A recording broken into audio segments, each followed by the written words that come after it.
Before they build it, they need to bid on it. The next steps for companies who want to build President Trump's border wall. San Diego copies 2 critical patients to Sharp Chula Vista. The sights and sounds of a joyride gone bad. The real-world challenge for teens who think about drinking and driving. It used to be the mall was the place to go, regardless, because it was new, it was different. The one spot to see and be seen for kids in the online giant who has disrupted the shopping mall experience. KPBS Evening Edition starts right now.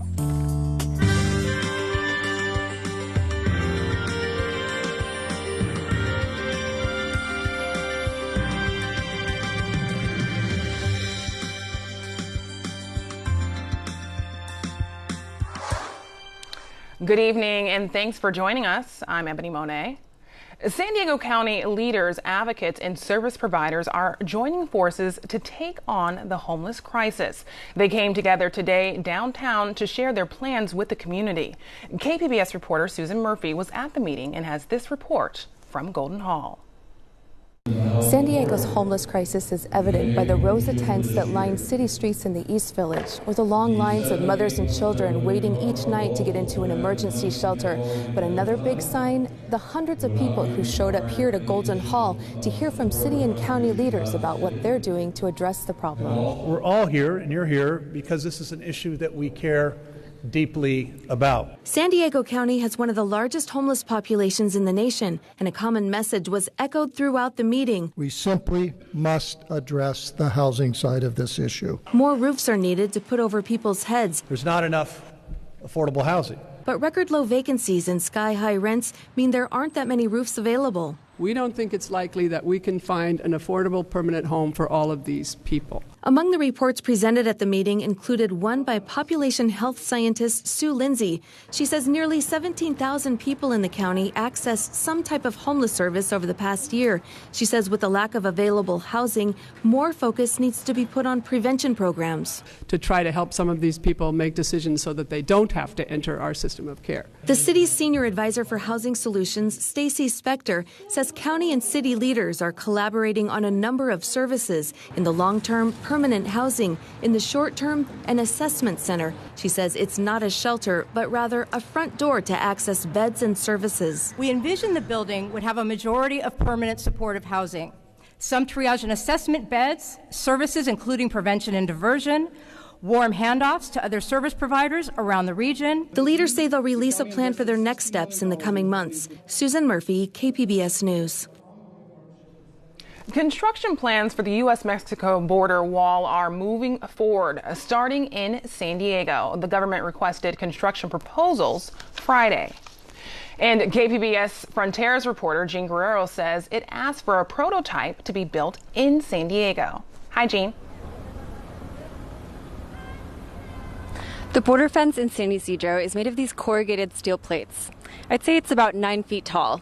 It'd be pretty hard to climb, especially with all the border surveillance around here. But President Trump's border wall is supposed to be even harder to climb. According to the request for proposals, it's meant to be between 18 and 30 feet tall. That's at least twice the size of this fence. Currently, about 700 miles of fencing exist along the 2,000-mile border. It's made of diverse materials, everything from steel posts to rusty corrugated plates and crowns of concertina wire. Vast desert stretches remain unfenced. It's unclear whether the border wall would rebuild existing fences or focus on unfenced areas. The government filed 2 requests for proposals, one for a concrete barrier and one for a non-concrete barrier, to be built somewhere between San Diego and Brownsville, Texas. The wall must prevent climbing and tunneling, and on the U.S. side, it must be aesthetically pleasing. The document specifically mentioned it should have an attractive color and texture, and that it should blend in with natural surroundings. Earlier today, I spoke with Sean Moran of the National Border Patrol Council. He says he's not surprised the government is asking for prototypes to be built in San Diego. For a very long time, San Diego was really ground zero for the Border Patrol in terms of illegal entries. And it's an area that has deep ties with government contractors.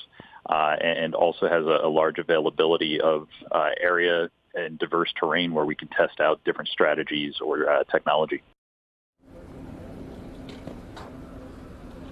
Companies have until next Wednesday to submit their proposals. From the border fence, Jean Guerrero, KPBS News. Thanks, Jean. A San Diego Assemblywoman is looking to make building the wall less attractive for California companies. Lorena Gonzalez-Fletcher and 2 other Assembly members introduced a bill today to require the state's pension funds divest from companies involved in its construction.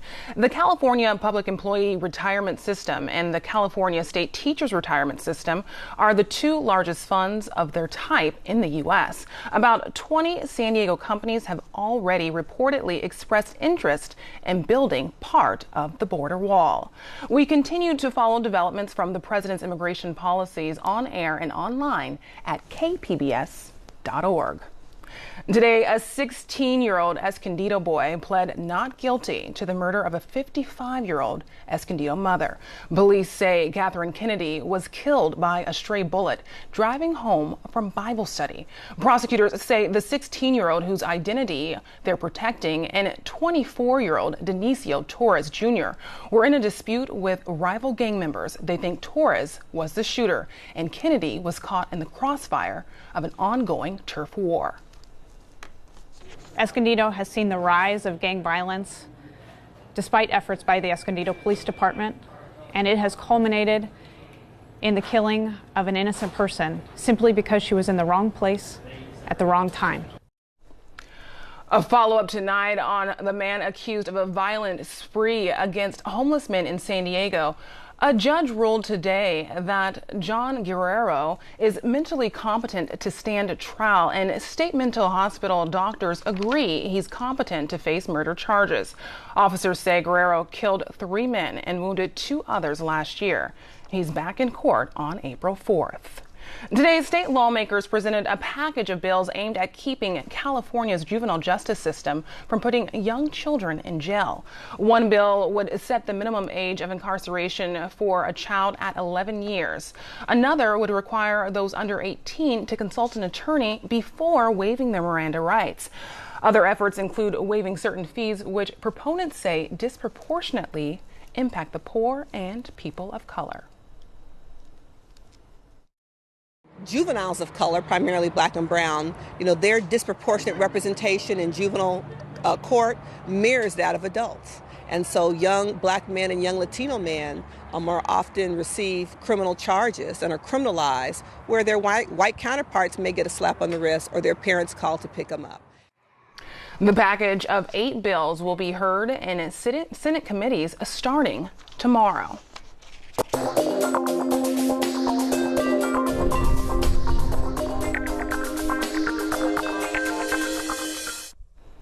Talks of federal budget cuts has thrown California's medical assistant program into the debate, with 1 in 2 kids under 19 enrolled in Medi-Cal. But 10 other states have higher percentages of children. Cheryl Clark with KPBS partner iNewsSource has this week's News and Numbers.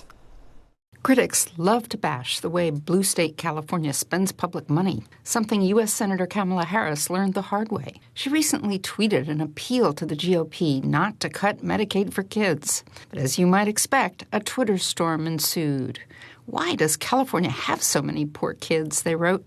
And what about all those migrant children who aren't supposed to be here? But with 53.6%, or more than 5 million children enrolled in Medi-Cal, California is far from an outlier. North Carolina has 59%, and New Mexico 67%. Last May, California became the 5th state to extend full Medicaid benefits like tuberculosis screening, dental and vision care, and surgery to children in this country illegally. Now, 176,000 of those children here without legal authorization are enrolled at a cost of about $250 million in state funds a year. But many fear that the GOP, in an effort to replace Obamacare, will cut Medicaid spending and ultimately force that program to disappear. For more details, read our story on iNewsSource.org. I'm Cheryl Clark.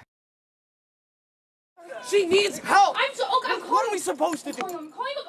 Shut up. Students at Patrick Henry High School watched a program today designed to prevent them from drinking and driving. Presented by the California Highway Patrol, it's a simulation of a tragic outcome of a traffic collision involving teens and alcohol, and it does it in as realistic of a way as possible. The fire department was on scenes with the jaws of life, and some of the students were selected to participate.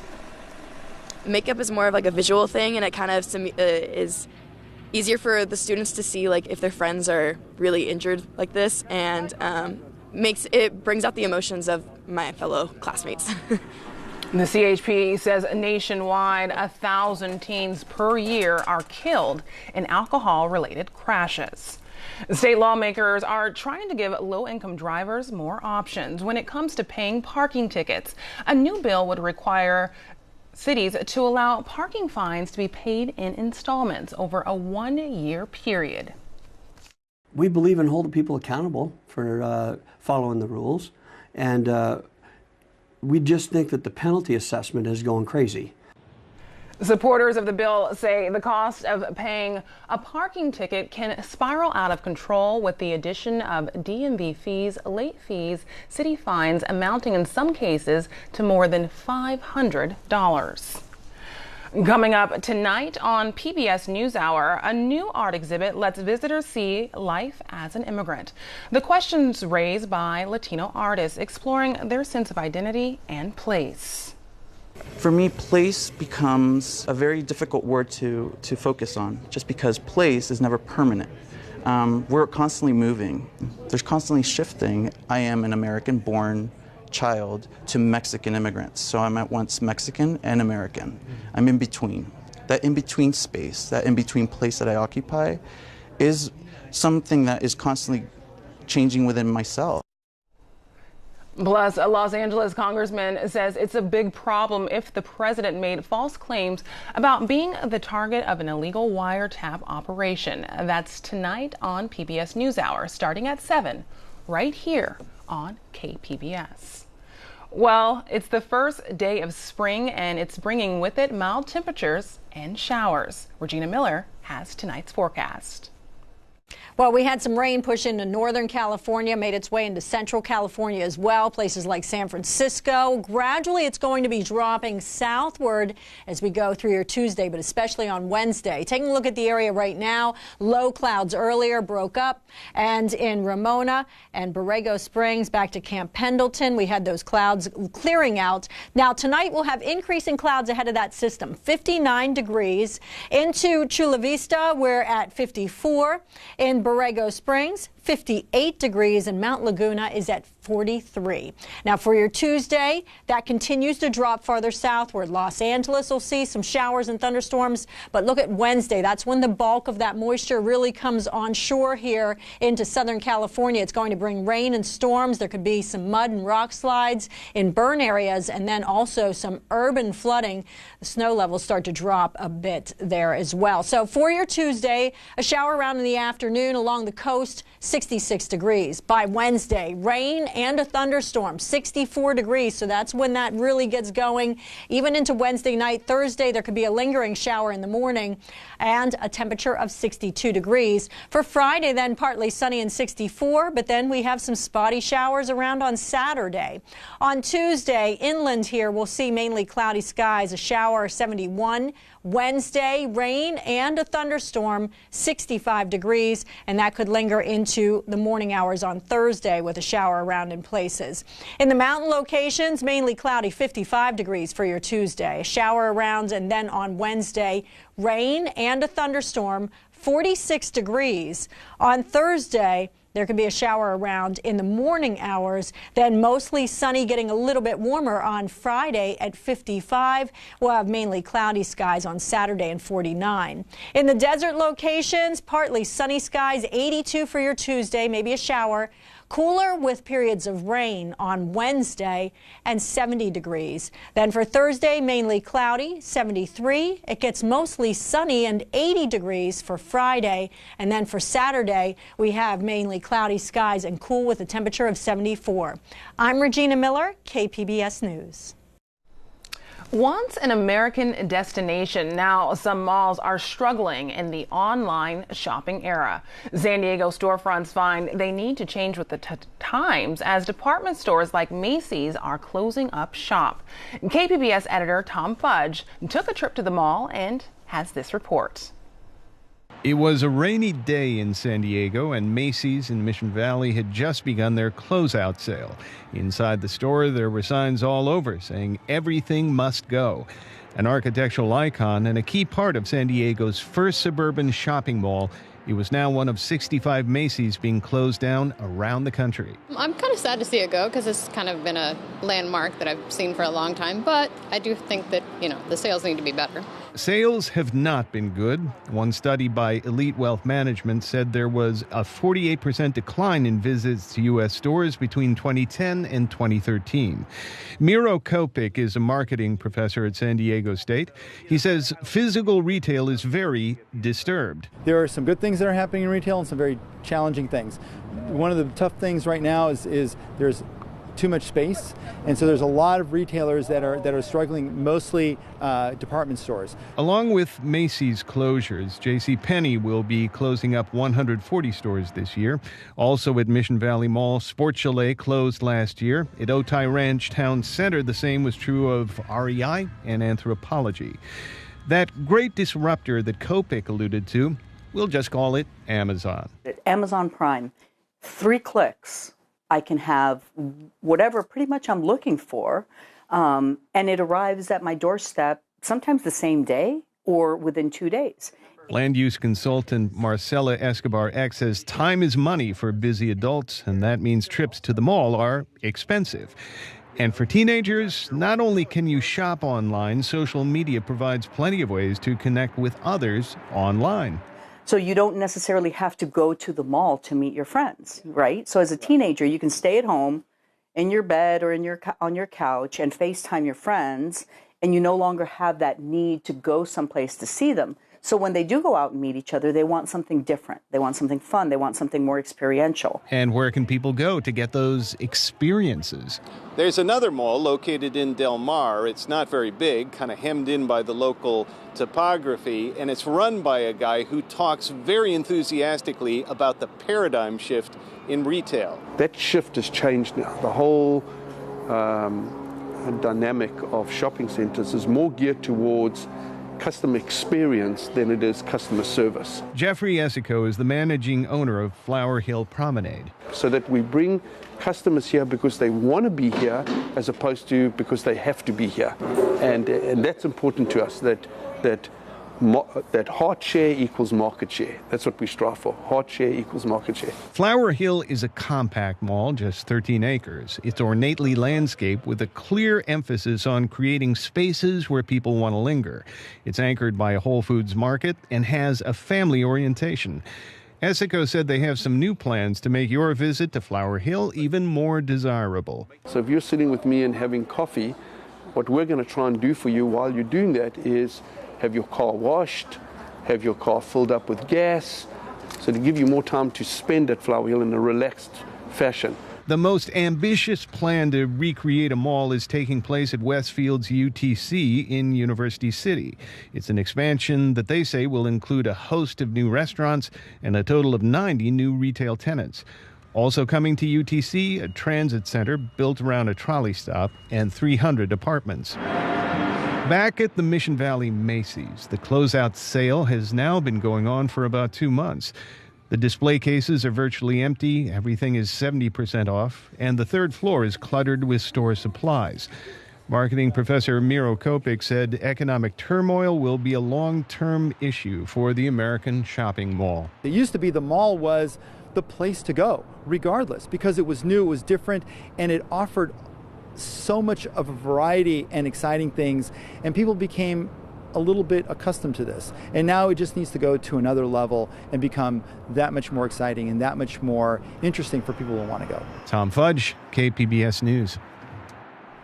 Spinning a new tale about silk. A biotech company from South Carolina uses spider DNA to transform silkworms. In tonight's SciTech report, producer Frank Graff shows us how it produces a new fiber that's tougher and lighter. In an industrial park in Charlotte, the ultimate textile target may finally be reached. These are all cocoons from silkworms.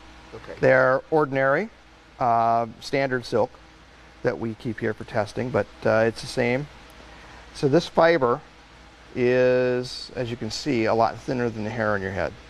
But this is a mile long inside this cocoon. A mile? A mile long of a continuous fiber. The target is silk. It has been collected like this from the cocoon of the silkworm for thousands of years. The material is prized for its beauty and its texture, but these are not the typical silkworms. This one right here, one of the parents tested out at full-strength spider silk. So I have great hopes, and they just hatched this morning. Did you catch that? Spider silk? Keep watching. We're taking the black widow gene and putting it in place of the silkworm silk gene. And so when they go to make the cocoons, they read the gene and they just make it. And instead of making regular silk, they make spider silk. You heard correctly. David Brigham is producing spider silk from silkworms. But the black widow produces a silk that is stronger and stiffer than most spiders. Brigham implants the gene that controls the production of spider silk into the silkworm. That's right. They eat mulberry leaves, grow big and fat. They spin a cocoon, and then they start turning into a moth. They go to a pupa, and they would come out as a moth. We interrupt the process to pull all the silk off their cocoon and make yarn and fabric. You could call it agricultural alchemy. Since silk is a natural protein fiber, putting the spider gene into the silkworm transforms the worm into a kind of protein factory for spider silk. The silkworm doesn't change, but thanks to genetic engineering, it's just making a different silk. The engineered silkworms, which we tested to see if they had the spider silk gene, and they did, one copy. So now we're breeding transformed silkworms together so that we have offspring that have two copies of the spider silk gene and are full strength. To loosen up the protein glue that's holding that fiber together is we're going to put it in hot water. But beyond the high-tech genetics, spider silk cocoons are still processed in essentially the same low-tech way the cocoons of silkworms have been processed for thousands of years. So we should have loosened up the glue enough in this very hot water to be able to swirl around and find that one end that goes all the way through. And there they are. So we're now unreeling the silk. The way you work it, this one thread is, well, this is not really very thick enough to really actually run through a textile mill. So what you do is you put, depending on how fine a fabric you're making, 10 or 25 together to make a thicker yarn. The cocoons, with the ends of the fibers now exposed, are brought to a textile mill reeler. The tiny fibers are then combined, one by one by one, and loaded onto the mill, where they are automatically unwound.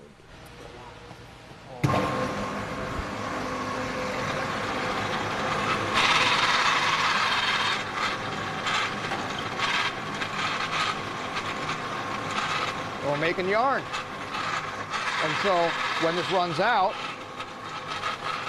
what you do is just grab this and throw it under, and it automatically takes up another one. You just keep going until you fill the reel. By now, you're probably asking, why exactly make spider silk? Spider silk is 5 times tougher than Kevlar. It has not as much strength, but it has stretch, so it's very, very tough. And my favorite analogy is a plate glass window and a trampoline. You put Nolan Ryan in front of a plate glass window and you're pretty safe for a while, but eventually he's going to throw a fastball hard enough it's going to break that window, and then you have no protection. But nobody throws a fastball through a trampoline. Kevlar, Spectra, those are plate glass windows. Spider silk is the trampoline. The military is searching for a material that is not only strong but also more elastic and lightweight. Brigham's creation has already undergone ballistic testing. It passed until the most extreme of tests. They kept upping the powder charge in the bullet until they defeated it. They wanted to know how fast a bullet could go before it came through. The fiber could also be used in a host of medical applications, such as sutures, implant coatings, or even artificial tendons. That's because the human body doesn't reject spider silk. I'm seeing a soldier writing me a letter saying, I'm home because I was wearing your spider silk vest, and that's why this business is here. You can see more stories like that one on SciTech Now, Sundays at 5:30 right here on KPBS. Boing, boing, boing, boing, boing, boing. Hi, Julia! That's Elmo from Sesame Street meeting up with his new friend, Julia. While she looks no different than him, she has autism, but it's not stopping her from being part of the gang. Sesame Street leaders say this will help educate others about the condition. Viewers can meet Sesame Street's newest Muppet April 10th. Stephen Hawking has made some pretty big discoveries over the years about space. Now the renowned physicist says he's going there. I have already completed a zero-gravity flight which allowed me to float, weightless. I thought no one would take me. But Richard Branson has offered me a seat on Virgin Galactic, and I said yes immediately. The 75-year-old scientist made his announcement today during an interview with ITV's Good Morning Britain. You can find tonight's stories on our website, kpbs.org/evening edition. Thanks for joining us. Have a great night.